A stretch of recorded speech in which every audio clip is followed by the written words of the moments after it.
Interesting. You want the people behind the scenes to be high fact finding, and they're the ones gathering all the facts for that high quick start person to just crush it, right?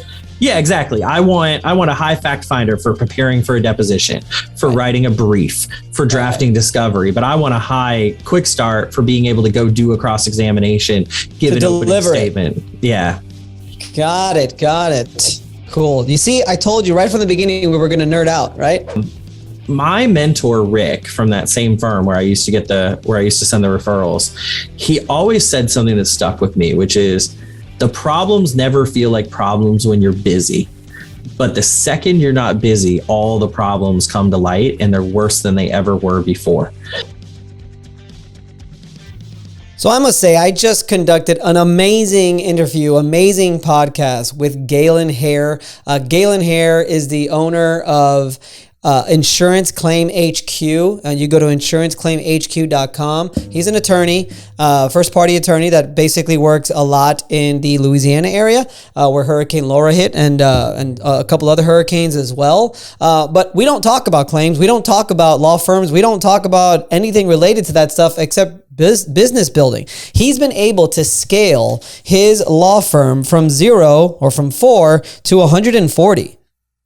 Pretty amazing, with a lot of the same techniques that we use at Elite Resolutions, with a lot of the same techniques that I try to train and consult with other public adjusting firms on how to hire, how to fire, how to onboard processes and moving your claims along and just the overall business structure of the entire company. And we get into all of it. So I think you're going to, if you are a lawyer and you have never heard this show, you're going to want to listen to this episode. You're going to like it. And if you're a public adjuster or contractor, just anybody in business, that's what we talk about. So please stay tuned and enjoy what I think is one of the most informative podcasts that we've had to date in regards to growing and scaling your business. So let's get right to it in 3, 2, 1.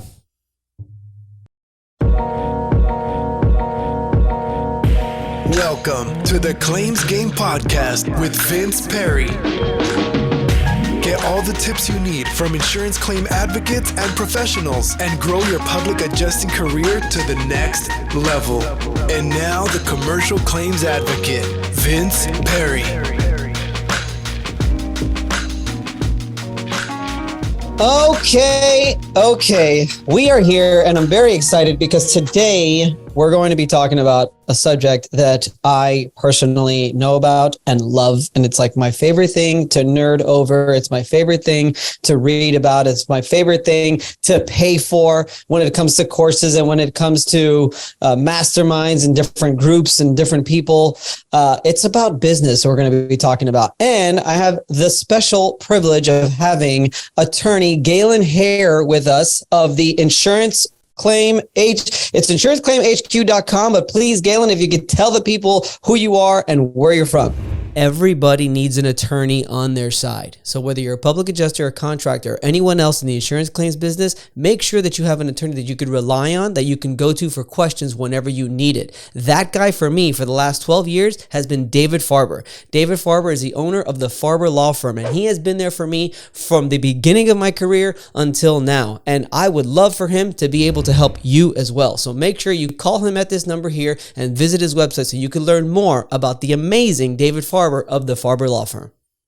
I had been looking for an accountant for years and I was unable to find anybody that I liked, that I worked with and was able to do what I needed to be done to my taxes and to my accountant. Jeremy David at Noble Wealth has been a godsend to me, my family, and my company. We have saved so much money in taxes I can't even begin to describe, and he knows what he's doing. You need to call Jeremy at Noble Wealth and get yourself the right accountant because he's the man who's going to help you save on taxes, because ultimately you don't want to be making money, especially if you're self-employed, and having it all go to the IRS. Call Jeremy, call Noble Wealth, and they will help you tremendously with the entire accounting process and your tax situation from A to Z. Thanks, Vince. So yeah, my name's Galen. I'm an attorney. I work first party property casualty claims. We have about 35 attorneys currently around the country, mainly in the Gulf South, but a little bit in the Midwest and in the Northeast. And then we have, another 140, 150 employees. Wow. Is there a difference between a law firm and a small business, let's say, until you get obviously too large? Is there really a difference between running a law firm and running a business, or is it, they're the same thing, right? Yeah, I think fundamentally, like in terms of like philosophy and things like that, they are the same. The only difference, just like if you were running an accounting firm or a dentist's office or a medical office, is we do have ethical rules we have to make sure we follow.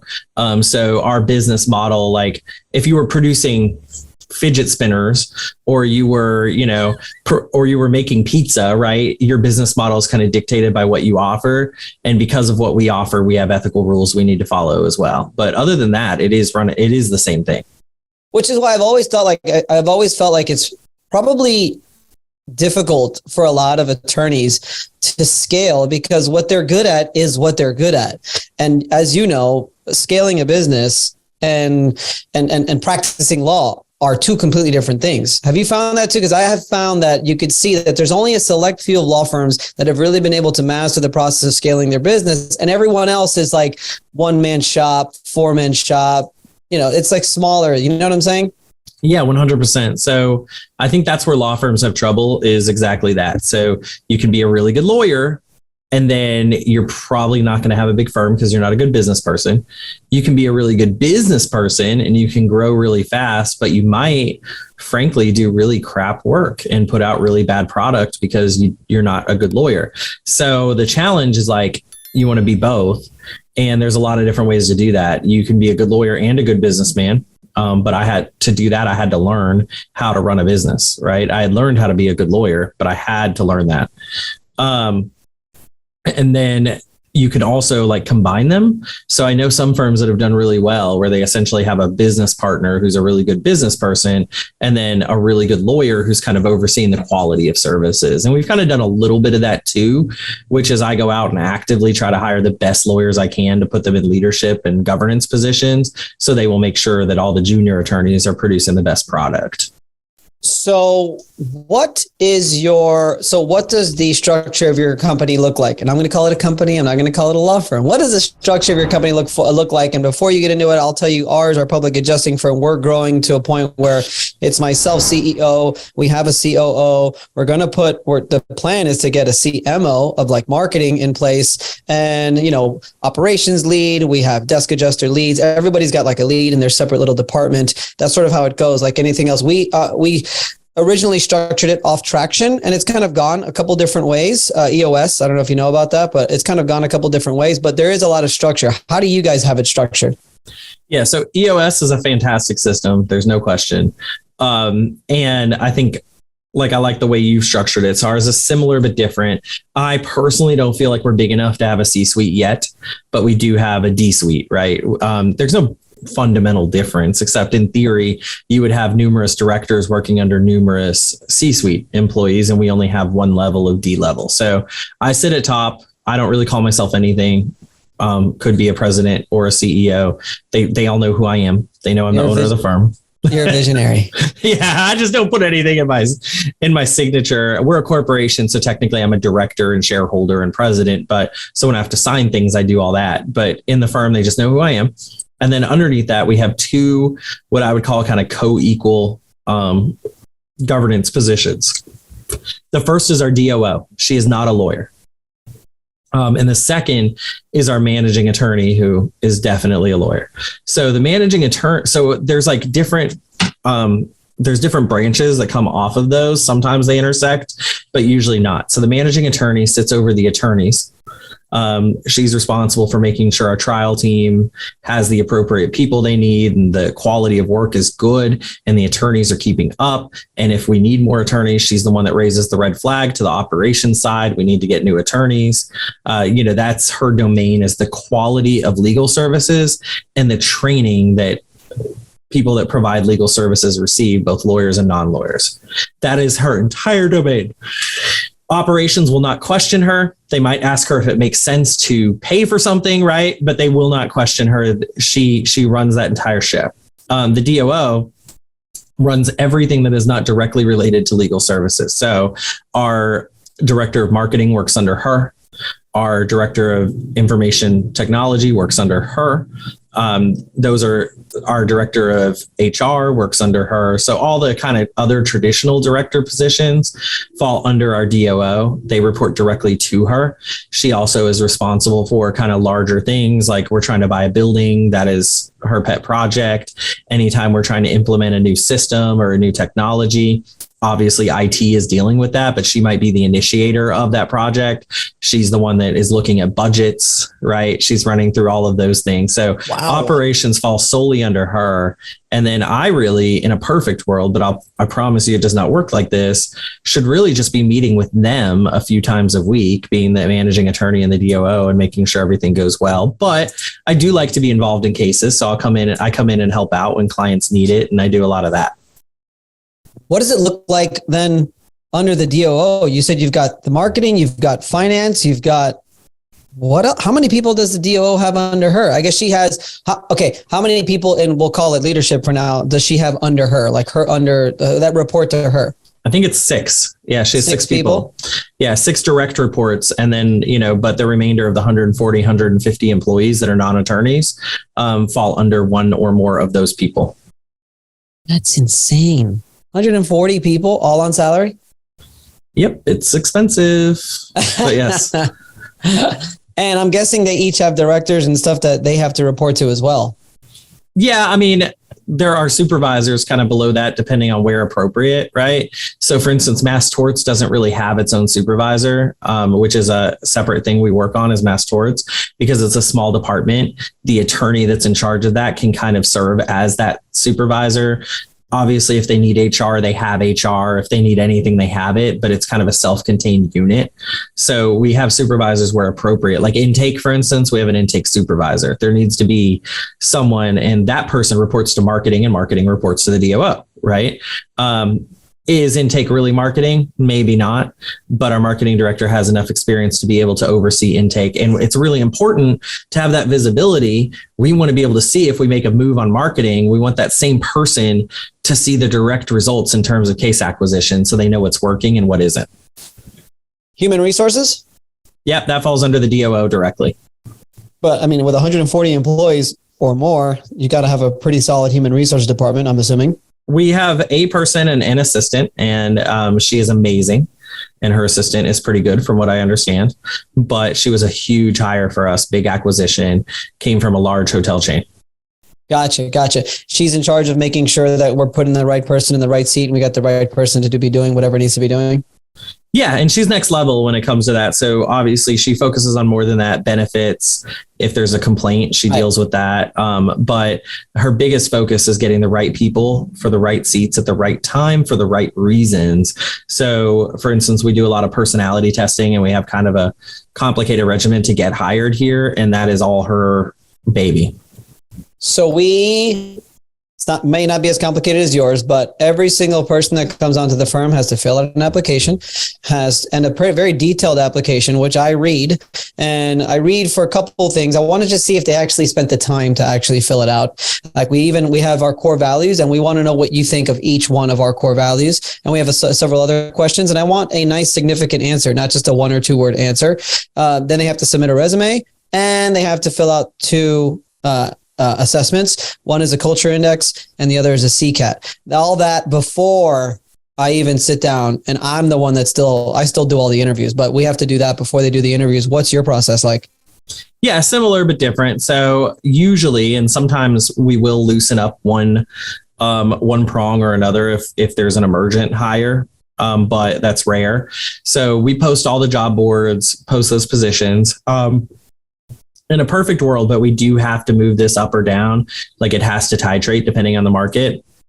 We actually do not let anyone apply through those. They call a number, they get some information about the job, and that phone number has instructions on how to apply. So step 1, we're weeding out people that are just clicking to apply because we don't want them. They don't want us, and so we don't want them, right? Nothing wrong with click to apply. I think it's a cool technology, but it doesn't mean you're targeting someone. So we want someone that's going to target us. So if they email us and it's an email, we give them a specific email with instructions. They're not complicated. If they follow them, they've made it through that first batch, right? We just want you to follow instructions. And from there, you will get a verbal or a telephone interview. There's almost no reason to do it in person. We're just going to kind of talk to you, make sure you understand the job, make sure you're sold on the workplace. And then they will do a Kolbe. They'll do a Wonderlic assessment, which is a logical cognitive skill assessment. They'll do a Kolbe assessment, which more tests like your working style. And then they'll do a print assessment, which is by the Hertz Group. And that is an assessment that more tests your internal motivators. That is not really a prerequisite to you getting the job, but it might be depending on who you're going to be working for. If your internal motivators are not coherent or compatible, then you might have trouble working for someone. For instance, do we have a supervisor that does not like to give praise, does not like to give attention, is very matter of fact, gets the work done? We are not going to hire someone for them that needs attention and praise to feel happy, right? It just doesn't make sense. Even if they're perfect on paper, they will sit there. That supervisor will appreciate the heck out of them, think they're amazing, and they will eventually quit because no one cares. And that's crazy, right? So we just try to prevent that from happening. So they've done the Wonderlic, the Kolbe, and the print. At that point, if everything looks good, we do a much more serious in-person interview. We have tried to we believe we're selling them as much as they're selling us. So we try not to even send the assessments or do that sit-down interview if we don't think they would accept the job if we offered it to them. We do that as long as everything goes well. Then there's a test assignment, which is just something silly, not silly, but it's something fake based on that particular position, just to make sure they can and will do it. They have 24 hours to turn that in. It does not take long. Assuming they get that, then they likely will be offered the job at that point. Obviously, there's a lot of different ways to get disqualified during that process, but we call it a funnel because the idea is we should be able to spend $1,000 on job board ads and really get it down to 1 or 2 qualified candidates by the time they're sitting in front of us. What's your Kolbe, Galen? I would have to tell you. Give me a second and I will tell you. I know I'm a 4483. Are you a high quick start? I'm a high quick start. Of course we are. Yes. I am a 6472. 6472. I'm a 4483. All right. Very high quick start. We have a quick start. And what is it? I'm not very high fact finding, which I run into trouble with people who are high fact. For those of you that don't know, because now we're having like a inside conversation. The first number is fact finding, which is sort of your ability to take in a lot of information, take in a lot of facts. I am low in fact finding, which means for me, I don't need a lot of facts to sort of like make a decision and proceed with what's going on. However, if I'm talking to somebody who is high fact finding, it could come to a little bit of there could be a miscommunication because I may be here. I'll give you a couple things and that person's going to be like, well, I need more information so that I can proceed. The second number is follow through. That's your ability to follow through. So I try to surround myself with Galen, with people who have higher follow through than me, just so we could get stuff done. I am the visionary and I'm a high quick start. That means I am ready and willing to just go with any new idea, anything that presents itself. And then the last one is implementer. Implementer is what again? Is that like? It's supposed to be so that's a different definition of implementer than anywhere else. It's like building stuff. It's supposed to be their need to see tangible results. So in most of our professions, if you're listening to this, unless you're a contractor, you are going to have a low implementer score, and it's not going to be important to you to build your organization with high implementers. However, you want to definitely identify that if you're a contractor, right? And you're running sales guys, because if those sales guys cannot see roofs getting built, they are going to be very unhappy and very unfulfilled, right? And that's important to know. So we have almost all low implementer scores, not for any, like we didn't weed those people out, but it just wasn't important to us. And exactly what you pointed out. So like I have a lower follow through than I would like, right? So my assistant has a high follow through and a high fact finder. So when you need something from me, you copy her and she will A, make sure I do it. And B, she will research all the facts around it. So I'm not acting on half information. So that's what we're doing with Kolbe, right? As you guys are, is when we're hiring people, we're saying, okay, what do we need for this position?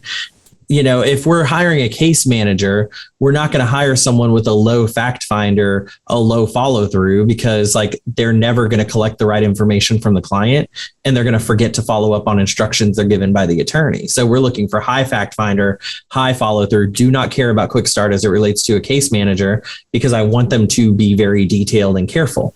With attorneys, I might want a little bit of a higher quick start, especially my trial team, because sometimes you just got to pick up a case and go, right? But for the attorneys working the cases, I'm going to look for a little bit higher fact finder.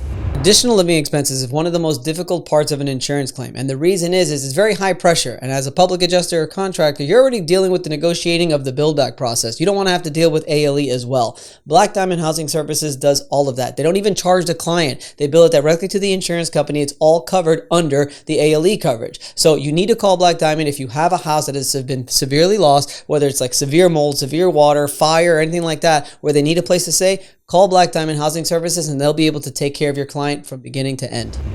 I'm assuming every attorney working a case should have a high fact finder, correct? Well, not necessarily. Your trial lawyers might not have a high fact finder. So these are lawyers that will come in a later stage of the case and have the guts to just go try the case, right? So for those, I want a higher quick start. Interesting. You want the people behind the scenes to be high fact finding, and they're the ones gathering all the facts for that high quick start person to just crush it, right? Yeah, exactly. I want a high fact finder for preparing for a deposition, for writing a brief, for drafting discovery, but I want a high quick start for being able to go do a cross examination, give an opening statement. Yeah. Got it. Cool. You see, I told you right from the beginning we were going to nerd out, right? We did. I feel like we've lost half the audience and half the audience is hooked. Take me back. This is going to be a great podcast, Galen, for attorneys and those who are starting out their firms as well. Take me back to the beginning. Take me back to when it started. How did you start? Was it just you working out of your house, or was it you with a relative, or how did it all start? And how did it, if you could just give me the bird's eye view of how'd you get from where you started to where you are today with 140 plus employees? It's wild. So when I started, I went in and did defense work, worked for a big firm, burned out pretty fast and came back down and did defense work for a smaller firm. So all I'd ever really done is defense work, done a fair amount of property casualty defense, just a couple of years, but I'd been at like one of the best firms in the world and knew I didn't like that. And then I went to like one of the best firms in New Orleans, came back down from Manhattan. And I thought it was the size of the firm maybe that burned me out, but no, it was the work. So once I realized that was my problem, I decided to go out on my own. So I did that. I went out with two good friends from law school. The timing, no one will believe this story if I tell you, but the timing was crazy because I had no clients, obviously, had no way to get work. But when I was at this defense firm, the second one, my office was right next to the managing partners and the founding partner. He was a great guy. And one of my jobs, quote unquote, that I had to do besides actually work on cases was field all these calls that thought he was the best lawyer in the world and wanted to hire him. He had given me pretty strict criteria about who we would take on and who we wouldn't doing defense work. Right. So we got a lot of like, hey, I want to sue so-and-so and make a bunch of money, and we wouldn't take those cases. So I started referring those to my friends that were in law school, like from law school that had their own firms. Like no reason, just wanted to share the wealth. If these cases were coming in and they might be worth money and we weren't going to take them, I was going to get these into my friends' hands so they could make some money. Never approached any of them, never asked for a deal. It's just not the way I was ever wired. But one day I'm unhappy and I'm ready to leave, and I'm sitting down with a few of my friends from law school, and I say, yeah, I want to go out on my own, but I don't know how to get work or anything. And like three of them start laughing and go, well, you make up about 90% of our referrals, so we don't want you to leave because we'll go broke. But on the other hand, if you need someone to work with or you're looking for a soft place to land, like we'll absolutely work with you. So of them, two of them and I ended up starting a firm together. That was called Verratti Hair and Checky. It opened in 2011. It went well, but it went slow. Like just like everyone in this industry typically has problems with. We started as 3 lawyers. I think at our height, we got up to 14 lawyers, but that was over the course of, 9 years, right? Wow. So that's not a lot of growth. It just isn't. And it felt like a lot of growth and it was hard to grow. So March of 2020 comes around. The firm's changed a few times. Ben Verratti, who is still one of my best friends to this day, left to go be a teacher and be smart. His wife ended up like getting a law professor job at Harvard, and he got one at Vermont. Like, I knew they were smarter than me, so I kind of figured that would happen. But the firm ended up changing names. It became known as Scott Vicknair Hair and Checky. We were growing, as I said. I think we got up to about 14 lawyers at our height. COVID hit. My mentor, Rick, from that same firm where I used to send the referrals, he always said something that stuck with me, which is the problems never feel like problems when you're busy. But the second you're not busy, all the problems come to light and they're worse than they ever were before. And he was telling me that when he was explaining why this big defense firm in New Orleans split up many years ago. And he was there and he was part of that split. So he had said that, and it always stuck with me. And it was true because during COVID, we were not that busy. We still had some cases, but we couldn't really do anything. And man, when you're sitting at home for 24 hours a day and you're either working or sleeping or staring at the TV, every single problem comes to light. And I realized over COVID that we had philosophical differences in the way we wanted to run a firm. We had differences in vision in terms of if we each had what we wanted, like the firm would have looked totally different. They were incompatible. They weren't just different, right? And we treated people differently. We had fundamentally different approaches to running a team, fostering a team, supporting a team, building a team. I mean, you could have written a list of similarities and differences.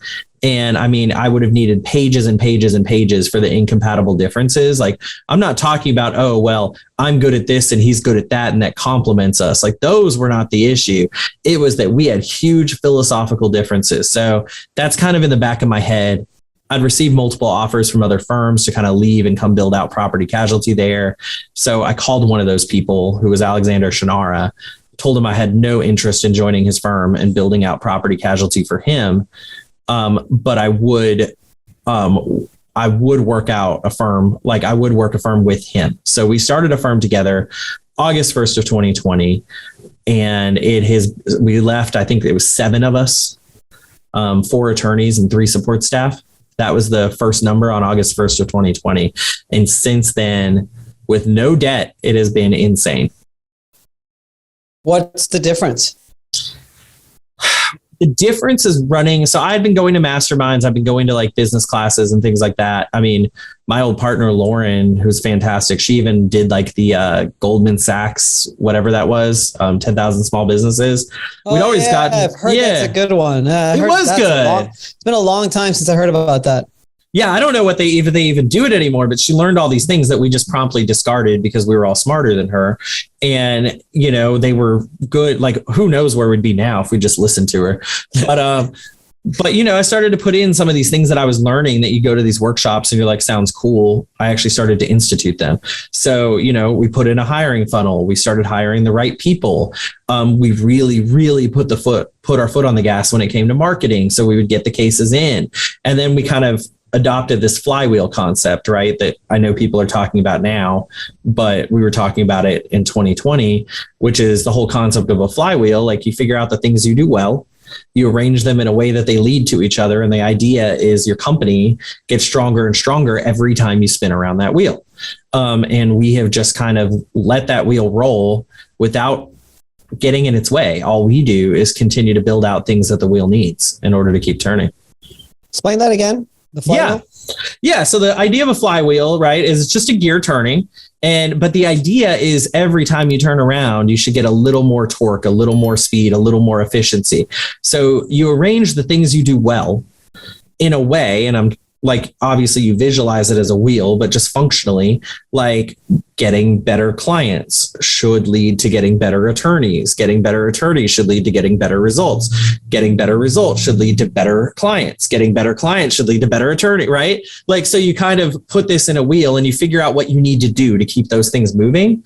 And the idea is, as they continue to turn, it gets better and better and better. And so that's kind of the philosophy where we derive like a lot of our growth and strength from, is by continuing to focus on that wheel, making sure it's turning the right way, making sure we're doing the things we need to do in order to uphold our obligations to keep that wheel turning. That was an awesome story, Galen. Well, thanks. I definitely left out some of the color, but it's been a fun ride for sure. I first saw you. I didn't introduce myself, but I first saw you. You were giving a breakout session at SRC 2022. So last year, not this year. SRC was already this year, right? So what did it last year? Last year. I must have been talking about marketing, huh? You were talking about marketing, and you were talking about some of the strategies that you implemented in Louisiana after Hurricane. Which one was it? That would have been Laura Delta. I think it was Laura. Yeah. And that's how really you were able to really scale to another level. And you used YouTube. I did. And it was cheap and still is cheap. So everyone should be using YouTube still to this day, although there's definitely new things. I mean, what I was talking about that day, and I still don't understand why the majority of the industry hasn't latched onto it, is the value of multi-channel marketing, right? Like, I mean, you and I just saw each other at Win the Storm, and I kept hearing people say, well, I do this and it's best. I do pay-per-click. I do social media. I do this. And I kind of laugh and I'm like, do it all, right? I'm not saying spend money on it all, but do it all. Like, people do not, and I'll say this as many times until someone shuts me up. People do not see a billboard and call someone. They do not hear a TV ad and call someone. I mean, it can happen, but by and large, that's not the way consumer behavior works. Once you recognize someone, you have an inherent bias towards that thing. So you have to create that recognition in order to get that inherent bias. Like, don't you trust a news channel that you're just used to hearing is really good? Don't you trust a company that you see like, I'm wearing a pair of On Clouds right now. I didn't even know what they were, but everyone's wearing them. So I finally bought one, right? Like, you trust things you see. So you have to be seen a lot in order to be trusted. Gotcha. Yeah. And what are some of the channels that you think that you prefer? And I know we say all of them. What are some of the channels that you prefer that you think would best fit maybe an up and coming law firm or even a public adjusting firm? Yeah. So that's the cool thing. I think they all work for everyone. I think law firms in the first party space are less effective with what I call like fixture ads, like TV, billboards. I think those are less effective for law firms because it takes so much time and money to scale that up. And by then the disaster's over. Or you're just doing it regularly to get brand recognition, but you might not have enough disasters to support that. So with that caveat, obviously I do love it all, but I think YouTube is huge. It's still cheap. I mean, it's still the second like most visited website every day, right? Yeah. So I mean, I started the YouTube channel only because I realized that there was a space there, and people are now YouTubing more than they are Googling. Or when you Google, the first thing that comes up are the YouTube videos. Oh, I mean, it's crazy. And no one was using YouTube for a period of time. And this is the other thing you do is like, just acknowledge that it's all cyclical, right? So if there's something you're not using right now, it very likely will come back. LinkedIn, good bang for your buck today. Yep. And by the way, YouTube, when you do it all. Do the ads, do the bumpers. Like, if they will let you give them money for it, do it all. Like, not because they're such liquid gold, but because they're hitting different things in different ways. Obviously social media, Facebook, Instagram, TikTok's still hard in our industry, but if you don't figure it out now, you're going to be trying to figure it out later. So be aware of that. Don't worry about China. Bottom line, it's either going to be banned or it's not. And right now it is doing well.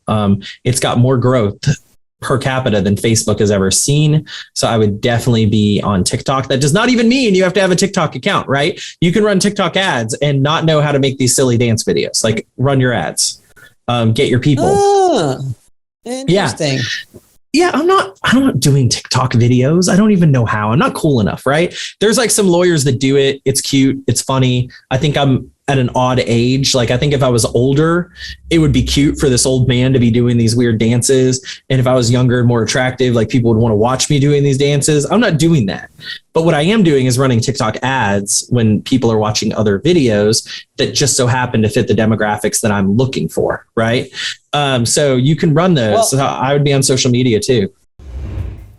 If you're struggling and waiting forever and a day to get paid on your claims because you have to wait for the mortgage company, you have to wait for the client, you have to wait for all of these things, Iink Payments by Iink solves that for you. By simply uploading it onto their system, everything gets processed and you get directly deposited your fee into your bank account. Choose Iink Pay and make sure that you use the promo code Vince so that you can get $299 off the initial registration fee. So go ahead and check it out, Iink Payments. We've been using it for a long time. I think it's interesting what you're mentioning is that you don't necessarily, everybody's always like, I don't want to be on YouTube because I don't want to make YouTube videos. I don't want to be on TikTok because I don't want to make TikTok videos. And you're here like saying, no, you don't have to do any of that. Just put ads where other people are doing those videos for you and you're putting in your ads and you're still going to be seen. So that answers actually a question that I get all the time. Vince, what should I do about social media marketing? I don't like to post my business. I don't like to do this. Just pump some money into ads and you're good to go. And if you don't get it, that's okay. Hire someone that does, but just oversee them and make sure they're doing it the right way. I mean, Facebook claims they have 55,000 different traits that they're tracking from every user. I realize that makes you want to go shut down your Facebook account. But what that means is you can get micro specific with who you're trying to get to hire you. So do that. Right. And if you don't know how, get someone else to do it for you. There's no shame in that. But don't do not ever, please. Like I see these people, they do a post and then they boost it. No, target the people you need. Try to get the actual clientele that you want. Like, I mean, I was watching a public adjuster and he meant well, who was bragging about like he's got his own event and he was bragging about the viewership he was getting on some videos and stuff, but he was just boosting them. They were just hitting a geographical region. They weren't necessarily getting to contractors, public adjusters, or attorneys. And if I'm going to do an event, that's who I want there. I have my own event. And most of you have not heard about it because I kind of have my ideal demographic that likely is going to pay to come to this event. I know where they live. I know who they are. I know what groups they're part of. And we are very micro targeting because I also don't want to spend a bunch of money doing it. So if anyone's welcome to come, but if I think I need you at the event, I promise you are getting advertisements on every channel for this event. What's the event? It's called the Level Up Claim Summit. It's just a one day, I wasn't even trying to plug it. I'm sorry, but it's just a one day. Okay. I might be interested in going. It's fun. June 9th in New Orleans. You can be my guest, Vince. Just tell Bobby and we'll hook you up. No one else listening can be my guest. You all have to pay, but no, we don't make money on the event. We lose money, but we did it last year for the first time. And it was kind of cool because we did some claim stuff. Like we had a good appraisal panel. We had a great engineer presentation. So we had some real stuff, but we also brought in like Patrick Houlihan to talk about, he's a former, Top Gun pilot. We actually had booked him before Top Gun. I knew Top Gun was coming out, but he talked about the importance of debriefing and working that into your business processes, right? We had Erin King come and she talked about social media and kind of creating your social media persona that works for you, but also gets clients. We had Joey Coleman. He was amazing. He came, he's like a keynote speaker all over the world. He wrote a book called Never Lose a Client Again. And he came and gave like actionable insights on how to keep your clients around and how to keep them happy. We had Chris Shembra, who owns a company called the 747 Club. It sounds like the hokiest thing. He talks about gratitude. It is not hokey. That man has put together multi-million-dollar deals by teaching people how to meaningfully connect with their potential target client. So, we brought all these people, we put them all in a room for a day. And then, at the end, we fed everyone and let them drink, but no breakouts, no exhibit hall, no sponsors, no selling. Like I didn't get everyone up and ask them to get out their wallets. We just gave them content and moved on. And that's what we're going to do again this year. Great minds think alike, Galen. So we do the same thing. We do something very similar. It's called Advocates United, which I'm going to now invite you to come. That's going to be in Miami, November 17th. That is also, last year it was a half day event. We may push it to a full day, but when I say great minds think alike, it's one freaking room with speakers. It's time to listen to the speakers. It's time to go to this next little room to take a break and have some coffee. And then guess what?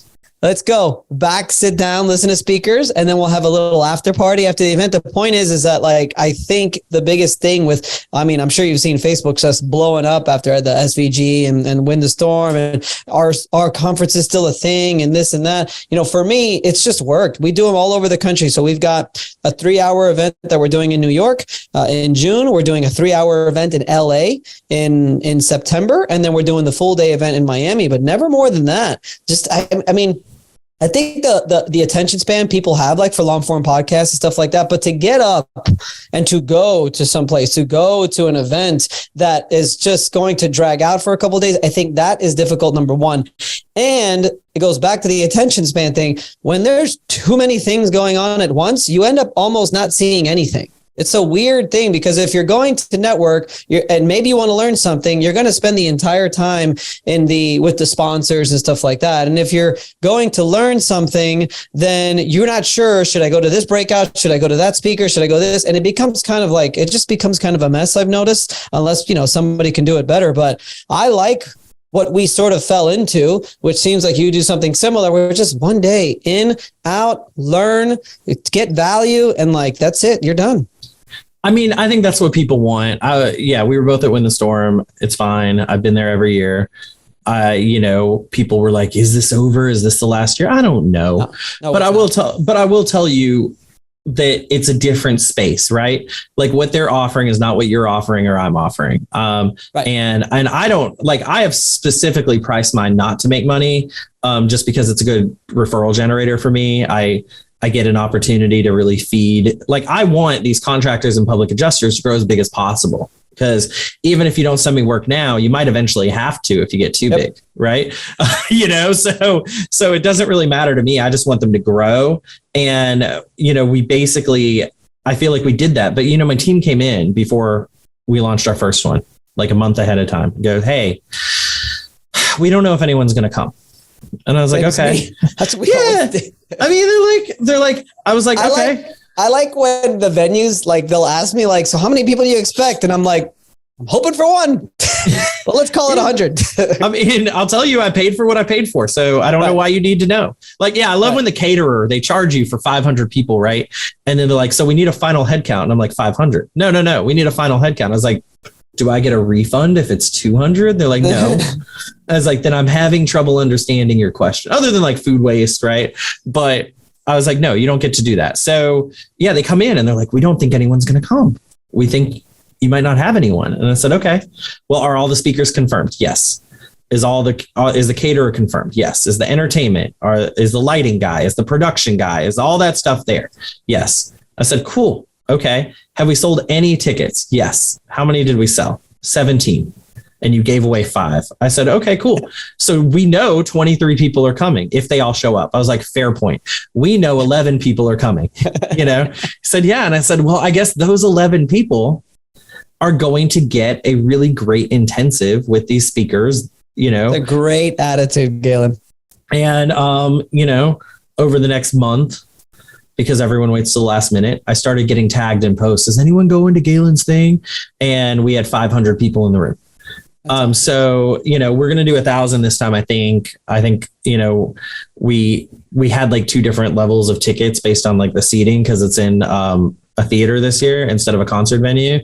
And, you know, we're already sold out on the first level. So I think we'll have 1,000 easily, but this is what people want right now. I'm not saying this model is going to be around forever, Vince, but I think what you're offering is what people need to see, because if you're not, as a public adjuster or contractor, growing your business, then you're just going to ultimately have lifeline issues. Like, how many contractors do you see blow up? We're the best roofer in the world, and then they're gone 3 years later. Like, break that cycle, run a good business.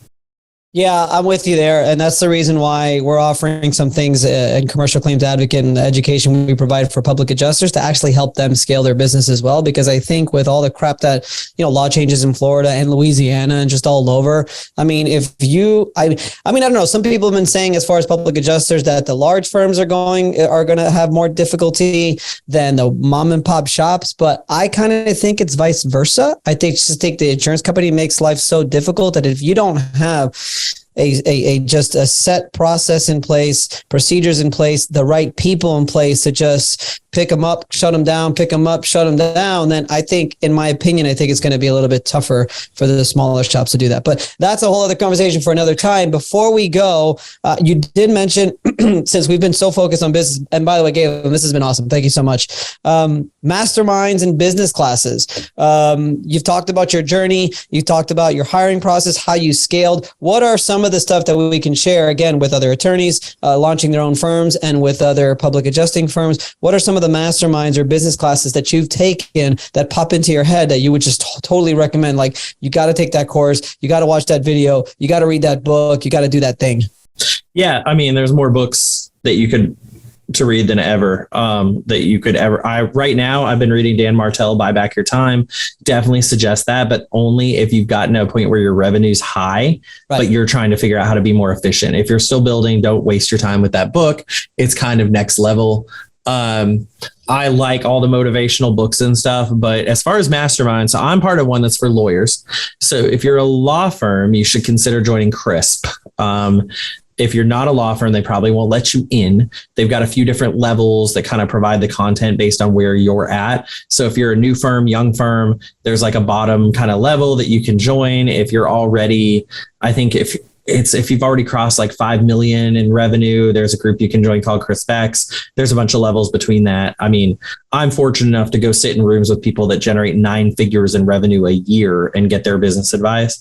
There's another group I joined called MMT, Mary Tom. And that has been one of the most life-changing experiences ever. I sit around with business people that have nothing to do with my industry. I listen to how smart they are. And I, go through everything that they are working on. They go through things I'm working on. They give me real advice. I give them real advice, and I watch how everyone continues to get stronger. And, it's got the added bonus if they go somewhere cool, a couple of times a year. But any masterminds really, you have one, right, Vince? Like it's important, I would definitely, if there's an industry mastermind, let me be very clear. A mastermind is when you get together with a group of people and you solve problems or you have guided speakers. A mastermind is not, and I say this with zero judgment whatsoever, it is not public adjuster boot camp. It is not public adjuster training. I'm not calling them out by name because they're doing anything wrong, because they're not. But it is not a mastermind. It is a go to this class, learn this thing for X amount of days, and then move on to your own. Even if they say they offer you aftercare or something like that, that's just going to be based on their time and availability. Join a group of people that are going to be committed to you. Like, I'm not saying don't go to those classes. If you have no idea what you're doing as a public adjuster, please go learn. Please, for the sake of the entire industry, I want you to go learn. But when it comes to building your business, I want you to go to some mastermind group, either industry specific or non. I suggest both. I suggest finding an industry specific mastermind. And then if you can afford it, finding a non-industry specific mastermind. So you're getting an outside view of running a business. Woo. I'm going to give my 2 cents. I am part of a strategic coach, which is fantastic for me. Strategic Coach was launched by, I can't remember his name right now, Dan Sullivan. I go to Chicago every 3 months, and it is a phenomenal organization. It's just like you said. Yes, we learn things on how to sort of run our business, how to step away from our business, hire the right people, hire right seats, stuff like that. But just the fact that I am in a room with 30 to 40 other multimillionaire entrepreneurs that I can just shoot the shit with and talk to and get information and give information, all kinds, that just takes your sort of mentality to a whole other level. Another one that I would recommend that I'm not a part of, but I've heard amazing things, is EO, the entrepreneurial organization. I don't know if you've heard of that one, but they've got little chapters all over the country. And then there's another one that I cannot remember. I'm here looking for it and I can't find it, but if I remember it, I'll make sure that I put it in the description below. But that was awesome. Galen, thank you so much. That was very, very informative. We definitely went in the direction that I wanted to go in. And I think it's going to be super beneficial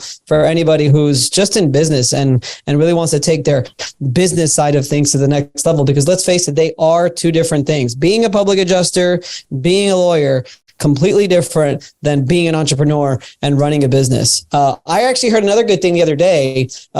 You are the entrepreneur, I'm the entrepreneur, but I heard something the other day that it's okay to also be an entrepreneur. So I don't know what kind of freedom that you give your people. Like, I'm sure that you do, but there's nothing wrong where sometimes maybe running your own ship is not the way to go, but falling under a nice umbrella where you could still be yourself, you still have the independence to do and act how you sort of want, as long as it's as long as it's for the success of the business and for your company and everything, and still feel sort of like an entrepreneur. And in our industry, it's very prevalent, but just, for some reason that came into my head. Galen, dude, thank you so much. Is there anything that you want to say before we close up? No, man, I appreciate you. And, I'm glad we got to go this direction because frankly, people in the industry need to hear it. Absolutely. So I will be there June 9th for the Level Up Summit. And that goes for anybody. Level Up Summit. You can go. I just looked on here. It is a Level Up Claim Summit, levelupclaim.com. We're going to put all the information below, Galen, if that's okay with you, for people to go to that conference. And November 17th, write it down, Miami, Advocates United. I'll be there for sure. All right, Galen, thank you so much for coming on. I appreciate you, man. All right. Thanks.